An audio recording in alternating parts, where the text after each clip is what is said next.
India England ആദ്യ ടെസ്റ്റിന്റെ day 4 ഇന്നലെ അവസാനിച്ചപ്പോൾ മത്സരം ആവേശകരമായ അന്ത്യത്തിലേക്കാണ് നീങ്ങിക്കൊണ്ടിരിക്കുന്നത്.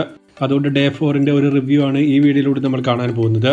വീഡിയോയിലേക്ക് കടക്കുന്നതിന് മുൻപായി ഇതുപോലെ കൂടുതൽ ക്രിക്കറ്റ് വാർത്തകൾക്ക് വേണ്ടി ഈ ചാനൽ മറക്കാതെ സബ്സ്ക്രൈബ് ചെയ്യൂ. 90-ന് 2 എന്ന നിലയിൽ ബാറ്റിംഗ് പുനരാരംഭിച്ച ഇന്ത്യക്ക് ആദ്യ ഓവറിൽ തന്നെ ഗില്ലിനെ നഷ്ടമായിരുന്നു. എന്നാൽ 4-ാം വിക്കറ്റിൽ ഒത്തുചേർന്ന പന്ത് രാഹുൽ ജോഡി 195 റൺസിന്റെ കൂട്ടുകെട്ടുണ്ടാക്കി ഇന്ത്യയുടെ ലീഡ് 300-നടുത്തേക്ക് എത്തിച്ചു. വളരെ സെൻസിബിളായ രീതിയിലായിരുന്നു ഇവർ ഇന്നിംഗ്സ് മുന്നോട്ട് കൊണ്ടുപോയത്. ഇന്ത്യൻ വാലറ്റത്തിന്റെ അവസ്ഥ അറിയാവുന്നതുകൊണ്ട് തന്നെ ആദ്യത്തെ സെഷനിൽ കൂടുതൽ വിക്കറ്റ് നഷ്ടം വരുത്താതെ 24 ഓവറിൽ ജസ്റ്റ് 63 റൺസ് മാത്രമായിരുന്നു അവർ നേടിയത്.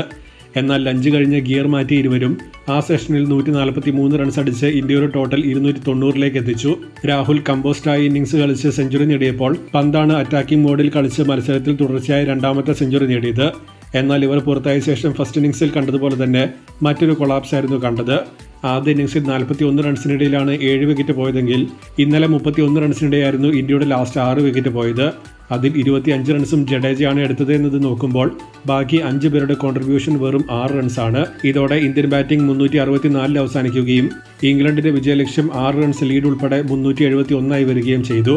മറുപടി ബാറ്റിംഗിൽ 6 ഓവർ മാത്രമാണ് ഇംഗ്ലണ്ട് ബാറ്റ് ചെയ്തത്. വിക്കറ്റ് നഷ്ടമില്ലാതെ 21 എന്ന നിലയിലാണവർ. മത്സരം 5-ാം ദിവസത്തിലേക്ക് പോയിട്ടുണ്ടെങ്കിലും ഇപ്പോഴും 3 റിസൾട്ടും വളരെ പോസിബിളാണ്.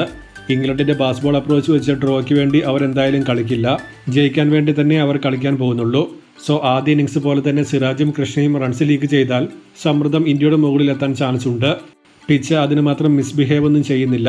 5th സ്റ്റംപ് ലൈനിൽ ഷോർട്ട് ലെങ്ത് ഏരിയയിൽ ഒരു ക്രാക്ക് വന്നിട്ടുണ്ട് എന്നത് മാത്രമാണ് പിച്ചിൽ വന്നിട്ടുള്ള മേജർ മാറ്റം. അവിടെ പിച്ച് ചെയ്ത പന്തുകളിൽ ഡീവിയേഷനും എക്സ്ട്രാ ബൗൺസും കിട്ടുന്നുണ്ടായിരുന്നു.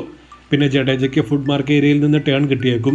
ബഷീറിന് അതേ ഏരിയയിൽ നിന്ന് ടേൺ കിട്ടുന്നുണ്ടായിരുന്നു. ബുംറയ്ക്കൊപ്പം ആർക്കെങ്കിലും ഒരാൾക്ക് ഒരു നല്ല സ്പെൽ എറിയാൻ പറ്റിയിട്ടുണ്ടെങ്കിൽ ജയിക്കാനുള്ളതേ ഉള്ളൂ ഈ മാച്ച്.